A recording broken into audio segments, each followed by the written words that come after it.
코딩의 역사 네 번째 시간 계속 진행하겠습니다. 지난 시간에 간단하게 구글과 아마존 그리고 마이크로소프트, MS 이 세 개 회사에서 클라우드 쪽을 시작을 했다라는 것까지는 말씀을 드렸는데, 클라우드 서비스에 대해서 이제 좀 말씀을 드려야 될 것 같아요. 4차 산업혁명이라는 걸 이해를 하기 위해서 클라우드라는 걸 알아야 되고, 우리가 코딩 교육을 왜 해야 되는지에 대해서도 사실은 4차 산업혁명과 클라우드라는 것을 이해하는 게 굉장히 큰 도움이 됩니다.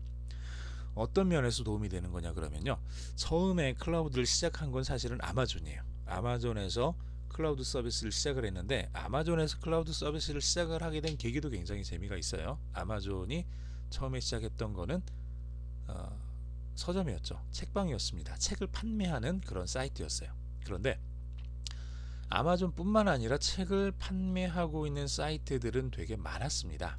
그 이전에도 굉장히 많았다는 얘기예요. 그런데 아마존이 왜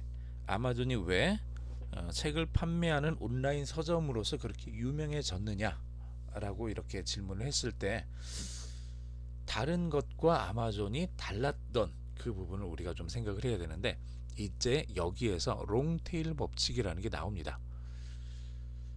사실 여러분들이 뭐 20대 80 뭐 이런 거는 좀 많이 들으셨죠. 보통 파레토 법칙이라고 이제 불리는 거죠. 20대 80, 즉 상위 20%가 하위 80%에 영향을 미치는 것을 이제 20대 80이라고 하는데, 책에 대해서 설명을 해보면 이런 거예요. 가장 많이 판매되는 책 20%가 전체 매출의 80%를 차지를 한다라는 게 이제 보통 20대 80 법칙을 이야기를 하는 거죠. 책방에 책들이 많이 있습니다. 하지만 거기 오는 사람들 10명 중에 8명이 찾는 책들은 일정하다는 얘기예요. 가장 많이 판매되는 베스트셀러, 그걸 찾는 거죠. 10명 중에 2명 정도만 일반인들이 찾지 않은 저기 구석에 있는 책을 찾아갑니다. 어떤 철학책들 이런 걸 찾는 거죠. 10명 중에 8명은 가장 최근에 나온, 가장 인기 있는, 가장 유명한, 가장 많은 사람들이 알고 있는 그 책을 손에 들고 그걸 사게 됩니다. 대부분의 기업을 하는 사람들, 물건을 판매를 하는 사람들, 서점들은 그 사실을 알고 있었어요. 그래서 괜히 팔리지도 않을 책을 많이 가져다 놓기보다는 그냥 잘 팔릴 수 있는 책들을 전시하고 그것을 판매하는 쪽으로 그렇게 전략을 세웠던 거죠. 근데 아마존은 조금 그거하고 좀 다르게 했어요. 아마존은 롱테일 법칙이라고 해서, 그래, 모든 서점들이 그렇게 판다면은 그 20%는 자기가 원하는 책을 사지 못하겠지. 그 20%를 만족시킬 수 있는 다양한 책들을 우리가 구비를 해 놓자. 이게 아마존이 가졌던 전략이에요. 그러다 보니까 실제로 80%의 사람들은 어디를 가도 책을 구할 수 있었고, 그런 사람들은 어디를 가도 괜찮았지만 20%의 사람들은 아마존을 올 수밖에 없었죠. 왜냐하면 여기밖에 책이 없으니까 여기를 올 수밖에 없었고, 그런 사람들을 위해서 아마존은 계속해서 쉽게 검색할 수 있는 그런 기술들을 갖추기 시작을 합니다. 웹 서비스를 서점을 통해서 시작된 그 기술들이 집약이 되면서 이제 이 기술들을 가지고 웹 서비스를 할 수 있는 그런 기반을 만들어낸 거죠. 아마존에서. 그 기반들을 가지고 아마존에서는 아마존 웹 서비스라고 하는 AWS라는 그 서비스를 시작을 합니다. 그리고 이게 시작이 되면서 이전과는 또 다른 형태의 이제 접근들이 시작이 돼요. 뭐냐 그러면, 클라우드라는 서비스가 있기 전에는 내가 어떤 서비스를 인터넷상에서 하고 싶으면은, 자, 인터넷 선이 물려져 있는 서버를 가지고 있어야 되는 거예요. 혹은 서버를 대여를 해야 되는 거예요. 서버를 가지고 그거를 관리를 해야 되는 거예요. 그러기 위해서는 서버도 사야 되고, 인터넷 전용선도 있어야 되고, 관리 비용도 있어야 되고, 관리할 사람도 있어야 되고, 혹시나 누구나 해커가 들어오게 되면 해커의 공격을, 도스 공격을, 디도스 공격을 막아낼 수 있는 그런 것들도 있어야 되고, 보안요원도 있어야 되고, 뭔가 좀 일이 많아져요. 그냥 나는 작은 서비스 하나를 하고 싶은 것 뿐인데, 서버를 갖춰야 된다는 그것 때문에 굉장히 많은 시간과 비용이 사용이 되게 되는 거죠. 그런데 아마존에서는 웹 서비스를 시작을 하면서 자기네들이 지금까지 쭉 만들어 왔던 온라인 서점을 하면서 만들어 왔던 그 기술들이 있기 때문에 그것들을 가지고 그것들을 쉽게 쓸 수 있게 이렇게 제공을 해줬던 거예요. 아마존에 가서 내가 그곳의 서버를 빌려서 쓰기만 하면 여기에 있는 모든 기술적인 지원들을 받을 수가 있게 되는 거죠. 나는 따로 서버를 둘 필요도 없고 그냥 일정 돈을 내고 아마존에 있는 그 서버를 내가 대여해서 사용을 할 수가 있게 됩니다. 그리고 심지어 사용하는 시간만큼, 사용하는 양만큼만 돈을 내면 되는 거예요. 그냥 서버 하나를, 컴퓨터 하나를 통째로 다 쓰는 게 아니라 내가 100메가를 쓰면 100메가만큼만, 1기가를 쓰면 1기가만큼만, 하루에 트래픽이 뭐 1기가면은 그만큼만, 하루에 트래픽이 100기가면 그만큼, 쓴 만큼만 돈을 내면 지불하는 그런 시스템을 만들어 둔 거죠. 그러다 보니까 처음 시작하는 입장에서는 굉장히 이게 좋은 거예요. 내가 서버를 하나를 사려면은 거기에 돈이 많이 들어가는데 사실 내가 서버를 사가지고 얼마나 많은 사람들이 이 서비스를 이용할지 알 수도 없고, 내가 든 돈은 1000만 원인데 들어오는 돈은 뭐 10만 원이 되면은 이거는 망하는 거잖아요. 그러면 안 되니까 우선 서비스를 만들어 놓고 사람들의 반응을 보는 거죠. 얼마나 많이 사용을 할지. 아마존을 사용을 하는 거죠. 구글도 이제 뛰어들었습니다. 구글 클라우드 플랫폼.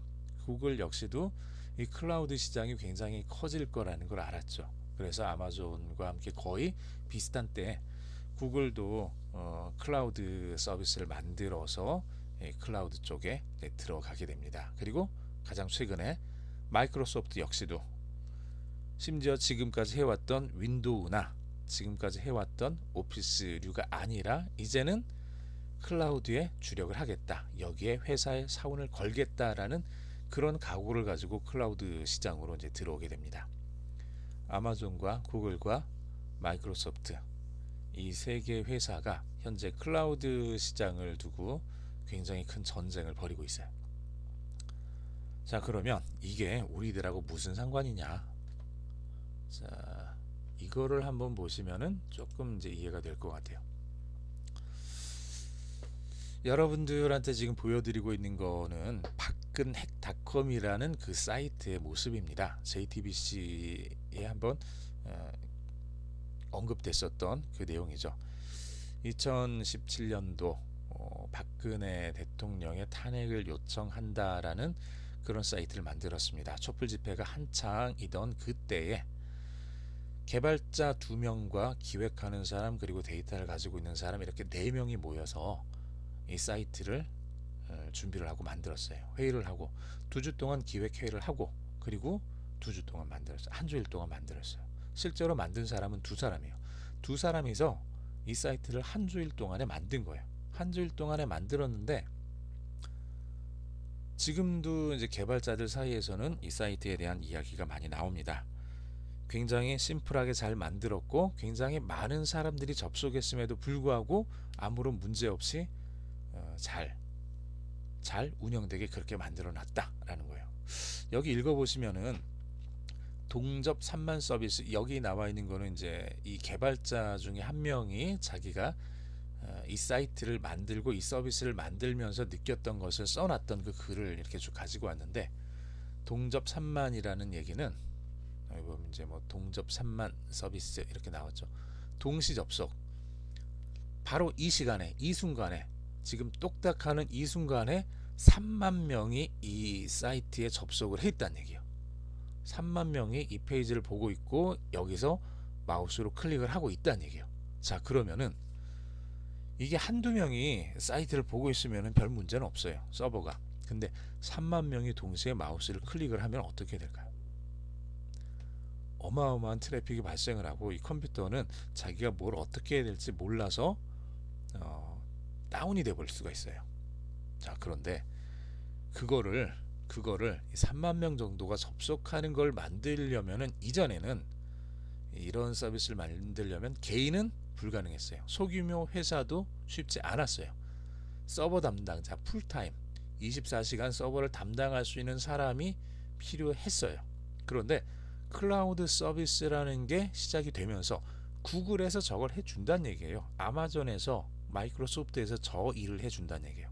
서버 담당자 없이 그냥 내가 이런 서비스를 만들어 두기만 하면 저쪽에서 알아서 다 해결을 해줘요. 심지어 어떤 것까지 가능하냐 그러면 내가 서비스를 만들어 놓고 이거를 10명이 들어왔을 때는 10명에게 필요한 만큼의 그런 트래픽만 딱 제공을 해주면 되고요. 이거 너무 많이 들어와서 여기에 3만 명, 10만 명이 들어왔다 그러면은 도저히 한 대, 서버 한 대로는 안 되니까 이 서버를 똑같이 옆에다가 하나를 만들어 주는 거야. 자동으로 알아서 만들어서 이거를 또 이용하는 사용자들이 불편하지 않게 사용할 수 있게 그렇게 만들어 주는 거죠.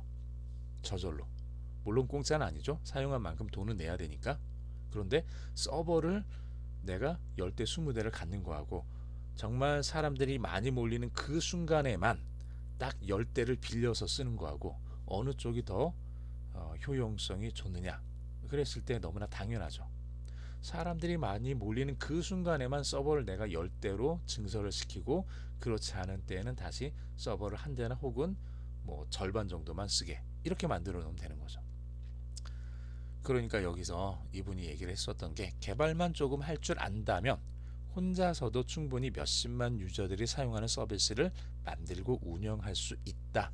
이런 시대가 됐다는 얘기예요. 이제 내가 개발을 할 줄 알면, 내가 IT를 알면, 내가 웹 서비스를 쓸 줄 알면, 내가 이런 것들을 사람들을 모아서 이런 일들을 할 수 있는 그런 아이디어가 있고 그런 기술이 있고 그런 능력이 있으면 예전하고는 다르게 이제 거대한 회사가 거대한 기업이 서버 담당자가 있어서 하는 게 아니라 나 혼자서도 할 수 있는 그런 시대가 됐다라고 이렇게 얘기를 하고 있는 거죠.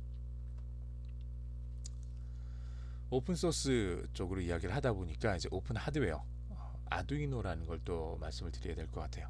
오른쪽에 있는 게 마시모 반지죠. 마시모 반지 같은 경우 굉장히 좀 특별한 사람이에요.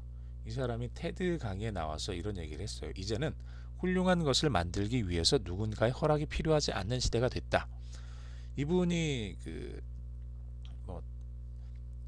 예술대학교에 있었던 그 교수님이시죠. 예술대학교 교수님인데 주로 하셨던 게 그냥 일반적으로 그림을 그리거나 조각을 하는 게 아니라 인터랙션 아트. 그래서 사람이 다가갔을 때 혹은 어떤 일이 있었을 때 거기에 반응해서 어떤 일들이 일어나는, 사실은 지금까지는 전자공학 쪽에서 주로 했었던 일인데 이거를 예술 쪽에 접목을 하셨던 분이 이분이에요. 그런데 이걸 학생들한테 가르치려고 하다 보니까 전자공학까지 다 가르쳐야 되는 거예요. 너무 힘들죠. 그래서 최대한 저렴하면서 쉽게 배울 수 있는 아두이노 보드라는 걸 만들었어요. 이 보드 자체가 사실은 전자공학과에서 사용하던 것과 다르지 않아요. 똑같은데 이걸 무료로 다 공개를 해버리죠. 회로를 공개를 하고 소프트웨어를 공개하고 쓸 수 있는 프로그램들을 다 만들어서 공개를 해버렸어요. 그러니까 이제 누구나 다 쓸 수 있어요. 누군가의 허락이 필요하지 않고 누구든지 이걸 가지고 자기가 원하는 것을 만들어라, 심지어 똑같이 만들어서 복사해서 팔아도 된다라고 이 사람은 그렇게 하드웨어 자체를 만들어서 공개를 해버린 거죠.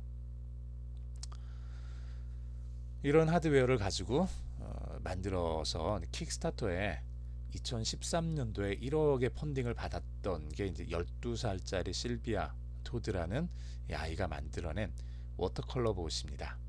이 워터컬러 봇, 화면에 보이는 것처럼 붓을 얘가 알아서 3D 프린터처럼 움직여 가지고 물감을 찍고 물을 찍고 그림을 그리는 거예요. 그림을 그리는데 내가 아이패드에 혹은 컴퓨터에 그림을 그려놓으면 그거와 똑같이 그렇게 그림을 그려주는 워터컬러 봇입니다. 좀 특이한 것들이죠. 자, 여기까지 오늘 좀 살펴보도록 하겠습니다. 다음 시간에 계속해서 진행하도록 하죠.